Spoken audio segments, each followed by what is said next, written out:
sa likod ko. Oo, hanggang nagkasundo kami. Salamat sa Panginoon dahil ito na may bisita ko. Oo. Kumita po ako dito eh. Kasi bayan na po ko. Tapos yung anak ko, bayan na rin. Ngayon po ito tutulungan ko. Ayun. Kasi tutulong talaga sa dahil ko. Tutulong talaga ako. Tutulong. Kaya kumita na po ako. Nakabili na ako ng bigas.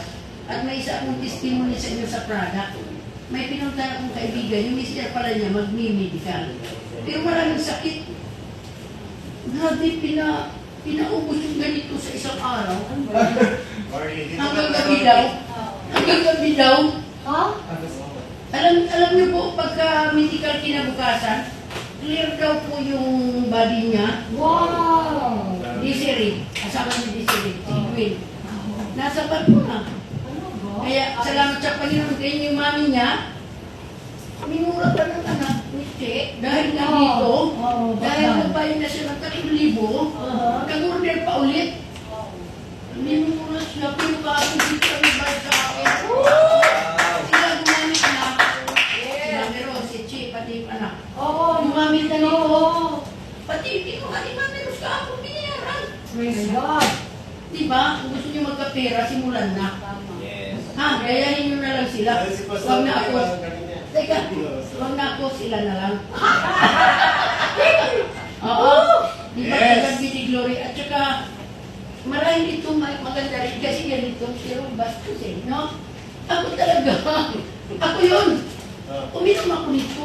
May bulati pala ang matanda. Oo naman! 8 years old na po ako. May Wow. bulati pala.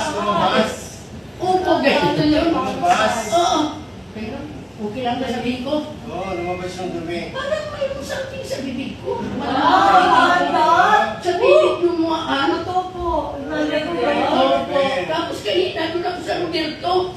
Something naman dito. Dito. Ayun na, meron ako ulit. Teka, doon. Wala. Alam niyo kung saan lumaan? Sa ilong. Oh! Ganito pahaba. Ako yun. Uminom po ako nito. Power pala. Pinahiya buhay ko.